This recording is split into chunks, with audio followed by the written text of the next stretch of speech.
L'immobilier est certainement l'actif préféré des Français en matière de diversification d'un portefeuille. Toutefois, il subsiste un problème majeur dans la mesure où l'on manque de liquidité et que la banque ne veuille pas financer un emprunt trop important. Dans ce contexte, doit-on alors renoncer définitivement à l'investissement immobilier ou peut-on espérer trouver des alternatives sans pour autant dépenser des fortunes afin d'obtenir des rendements égaux, voire parfois supérieurs à l'achat d'une propriété traditionnelle? Tout au long de cette vidéo, nous allons donc t'expliquer comment investir dans le secteur immobilier avec très peu d'argent afin de rendre cette classe d'actifs accessible.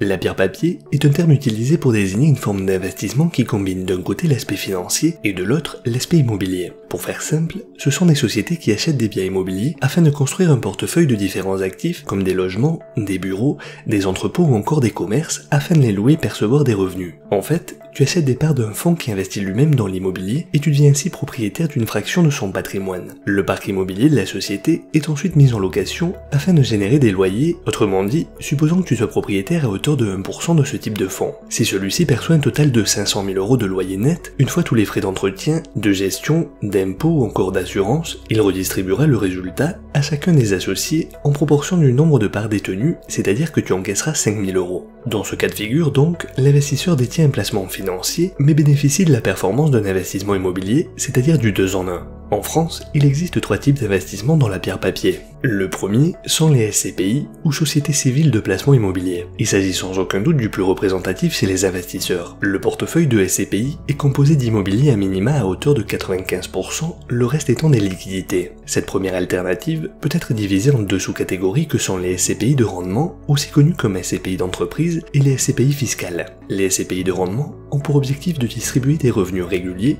elles investissent majoritairement dans des immeubles à usage commercial du type bureau, commerce, entrepôt, résidence hôtelière ou senior. Les SCPI fiscales quant à elles sont des SCPI qui détiennent un patrimoine immobilier à usage d'habitation. Ces biens s'inscrivent dans des dispositifs fiscaux permettant aux épargnants de bénéficier de réductions d'impôts. Le deuxième est l'OPCI, ou organisme de placement collectif en immobilier. C'est un organisme de placement collectif et il s'agit d'un mix entre les SCPI que nous venons de voir et les OPCVM, c'est-à-dire des fonds d'investissement classiques. À la différence d'une SCPI qui est entièrement composée d'actifs immobiliers, un OPCI est à la fois composé d'actifs immobiliers et d'actifs financiers. Il comprend 60% minimum d'actifs immobiliers, 5% minimum de liquidité, le reste, entre 0 et 35% étant investi dans des actifs financiers tels que des actions, des obligations, etc.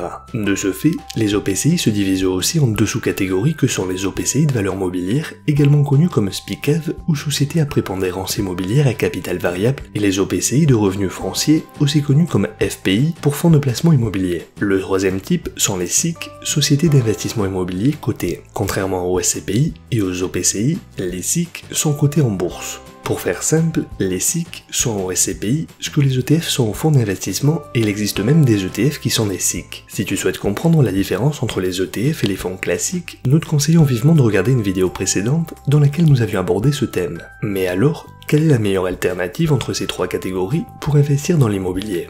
Les différences, mais aussi les avantages et inconvénients entre ces types d'actifs comparativement à l'achat de logements traditionnels sont les suivants. Le premier concerne le capital immobilisé, le ticket d'entrée et les formalités. Tandis que dans le cas d'un logement classique, il est nécessaire de prévoir un budget relativement conséquent, avec la pierre papier en revanche, le prix d'entrée est relativement faible. Par exemple, tu ne débourseras que 196 € pour la SCPI PFO2, 118 € pour l'OPCI OPCIMO ou encore 17 € pour la SIC Clépierre. Outre ces avantages indéniables, la pierre papier nous octroie un confort certain dans la mesure où l'on n'a pas à se rendre chez le notaire, visiter le bien et l'analyser, signer les différents documents, etc. Avec la pierre papier, tout peut se faire en ligne depuis son ordinateur, l'analyse se fait par l'intermédiaire des documents obligatoirement fournis par la société de gestion et il ne reste plus qu'à investir. Le deuxième point intéressant concerne la revente. Avec la pierre papier, tu peux revendre petit à petit des parts de SCPI, OPCI ou SIC, tandis que dans l'immobilier classique, tu ne peux pas revendre des fractions de ton appartement, c'est tout ou rien. Combien de propriétaires se retrouvant en difficulté financière ou avec des besoins de trésorerie ont dû se défaire de leurs biens immobiliers alors qu'ils avaient besoin seulement d'une petite somme d'argent. De plus, pour un logement classique, il faut passer devant le notaire, effectuer tous les diagnostics réglementaires, signer une promesse de vente, puis attendre environ 3 mois pour signer l'acte authentique et en faire recevoir les fonds, sous réserve que l'acquéreur ne se soit pas désisté entre-temps en faisant jouer la clause suspensive. Le problème réside dans le fait que pendant ce laps de temps, ton argent ne te rapporte aucun revenu. Avec la pierre papier, la question ne se pose pas dans la mesure où tu peux revendre une fraction de ton portefeuille et récupérer l'argent nécessaire et laisser le reste que tu n'as pas besoin d'engendrer des revenus. En outre, la revente est une simple formalité contre un long parcours du combattant pour l'investissement immobilier traditionnel. La troisième différence concerne la gestion locative. Le gros avantage avec ce type d'actif par rapport à l'immobilier classique est qu'il n'y a aucune prise de tête avec le locataire. En effet, dans la mesure où les biens sont gérés locativement par la société, cela nous octroie un confort supplémentaire puisque aucun souci à se faire sur les réparations, entretien, problèmes de voisinage, etc. De plus, tu reçois les loyers nets de frais, tandis que dans le cas d'un bien classique, il te faut encore payer les différentes taxes. En résumé, avec les SCPI, l'on obtient plus ou moins le rendement de l'immobilier, c'est-à-dire aux alentours de 4,5 en moyenne, mais avec plus de confort, de sécurité et de tranquillité d'esprit. Le dernier point intéressant concerne la diversification et la transparence. Avec cette classe d'actifs, l'on a accès à un grand nombre d'actifs immobiliers présents sur le marché. Certains fonds sont spécialisés dans les centres commerciaux, immeubles de bureaux, d'autres dans les maisons résidentielles, les hôpitaux ou encore des résidences étudiantes. Grâce à ce type d'instrument, tu peux te spécialiser dans un type de propriété spécifique et en plus, certains de ces fonds dépassent le millier de propriétés, donc nous minimisons le risque en cas d'impayé de locataires par exemple. Finalement, ces fonds ont l'obligation de nous transmettre des informations quant à leur parc immobilier, les frais, un détail de leur méthode de gestion, les loyers encaissés, les plus-values, etc. Ces trois types d'actifs que sont les SCPI, les OPCI et les SIC prêtent parfois à confusion. Aussi, pour t'aider à y voir plus clair, nous allons étudier 6 caractéristiques, et ce, afin que tu puisses faire ton choix sereinement et ainsi obtenir de bonnes rentabilités en t'exposant le moins possible au risque. Premièrement, la rentabilité. Le rendement des SCPI est en règle générale assez attractif et proche des rendements de l'immobilier physique classique, tournant autour de 4 à 6% brut d'inflation. Étant donné que le but de la SCPI est d'investir à 100% dans l'immobilier, en règle générale, elle joue le rôle exclusivement de distributrice de revenus complémentaires. C'est d'ailleurs pour cela que les SCPI vont distribuer 100% des loyers qu'elles perçoivent. Attention toutefois, car le fait qu'une SCPI reverse 100% de ses loyers ne signifie pas que l'investisseur perçoit 100%. En effet, bien souvent, si la SCPI est placée dans une assurance vie, l'assureur prélève une partie qu'il garde et ne reversera que 85%. Le rendement des OPCI, lui, est plutôt moyen et irrégulier dans la mesure où les liquidités mises de côté limitent les rendements. En effet, comme nous venons de le voir, ils sont dans l'obligation de conserver du cash à disposition.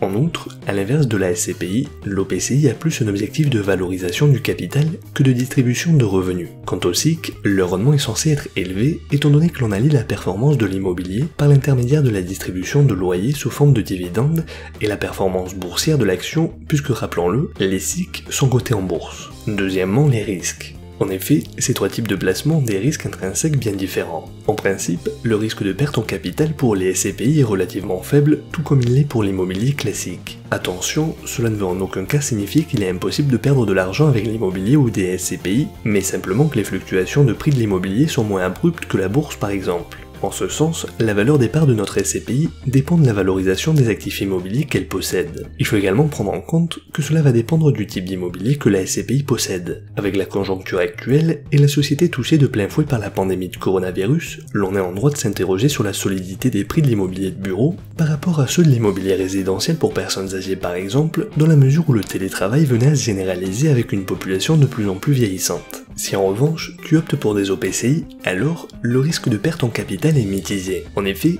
avec ce type d'actifs, tu es exposé à deux types de marchés différents, donc deux types de risques différents. En ce qui concerne les SIC, le risque est évidemment plus élevé puisqu'il s'agit d'un investissement boursier. Troisièmement, les frais. Étant donné que l'on fait l'acquisition de fonds, il existe des frais d'entrée pour les acheter, mais également des frais de gestion et parfois même des frais de sortie à la revente. Attention, les frais des SCPI sont particulièrement élevés. Ce type d'investissement suppose non seulement des coûts d'entrée, mais également des coûts de gestion ainsi que de sortie. En effet, l'achat et la détention de parts de SCPI entraînent des dépenses qui, du fait de la spécificité de l'investissement en immobilier, sont plus élevés que ceux d'un fonds investi en titres financiers. Pour les OPCI, il existe également des frais, mais qui sont un petit peu plus faibles que pour les SCPI, et c'est un niveau intermédiaire entre les SCPI et les SIC. Pour les SIC, il s'agit tout simplement de frais de courtage, comme pour l'achat d'actions classiques et éventuellement de droits de garde selon le broker. Le quatrième aspect a trait à la liquidité. Comme tu le sais, un investissement est liquide lorsqu'il est rapidement revendable et sans trop altérer son prix. Ainsi, les parts de SCPI sont particulièrement illiquides car d'un point de vue juridique, il est impossible de les revendre rapidement, tout comme l'immobilier classique d'ailleurs, et il peut s'écouler plusieurs mois avant de pouvoir négocier ses parts et parfois même être obligé de brader leur prix. Par voie de conséquence, les conditions de cession, les délais et les prix de revente peuvent varier en fonction de l'évolution du marché de l'immobilier d'entreprise et du marché des parts de SCPI. À savoir qu'une SCPI placée placer dans une assurance vie rend le placement plus liquide puisque l'assurance garantit en théorie la liquidité de la SCPI. Les OPCI ont une liquidité plus avantageuse étant donné qu'ils détiennent des actifs financiers tels que des actions et du cash à hauteur de 5% minimum. Pour autant, il faut faire attention encore une fois car les OPCI restent exposés à un risque de liquidité en termes d'immobilier puisqu'ils sont tributaires du marché de l'offre et de la demande et l'on sait que la vente d'immeubles peut nécessiter de longs mois voire parfois des années.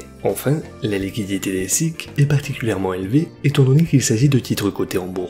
Ces parts peuvent donc être achetées et vendues très rapidement en l'espace de quelques secondes grâce à un simple clic. L'avant-dernier point à connaître concerne l'accessibilité dans les différentes enveloppes. Avec les SCPI, il est possible d'acheter directement auprès de la société via un compte titre ou éventuellement par le biais d'un contrat d'assurance vie. Dans ce cas de figure, nous te mettons une fois de plus en garde car bien souvent, si la SCPI est placée dans une assurance vie, l'assureur va prélever une partie des revenus qu'il va garder et ne reversera que 85%, tandis que sur le compte titre, tu percevras la totalité des revenus. Pour les OPCI, elles peuvent également être placées sur un compte titre ou dans un contrat d'assurance vie. Concernant les SIC en revanche, il est très rare d'en trouver dans des assurances vie et il faudra donc les placer sur un compte titre. À savoir que même s'il s'agit d'actions, il n'est malheureusement pas possible de les placer sur un PEA. L'alternative sera donc de passer par un ETF du type SIC. Enfin et pour terminer, la sixième situation concerne la fiscalité. Donc si tu optes pour des SCPI en direct, c'est-à-dire via un compte titre, alors tu seras soumis au régime des revenus fonciers et lors de la revente de départ, l'investisseur sera donc soumis au régime des plus-values immobilières. Par contre, si la SCPI est placée dans une assurance vie, c'est la fiscalité applicable à cette enveloppe qui va déterminer l'imposition.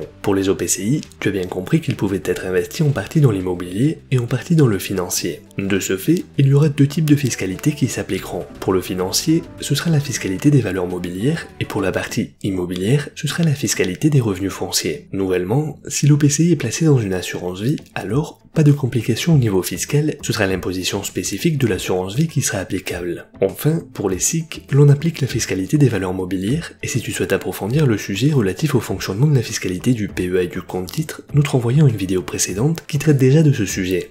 Et maintenant c'est ton tour, à toi de nous raconter ton expérience avec ce type d'investissement. Que penses-tu des avantages et des inconvénients? Si ce n'est pas encore fait, serais-tu capable d'investir dans la pierre papier? N'hésite pas à nous le faire savoir dans les commentaires afin que l'on en discute tous ensemble. Nous t'invitons également à donner un like et partager cette vidéo. Et rappelle-toi que la différence entre ce que tu es et ce que tu veux être réside dans ce que tu fais. Deviens libre et riche.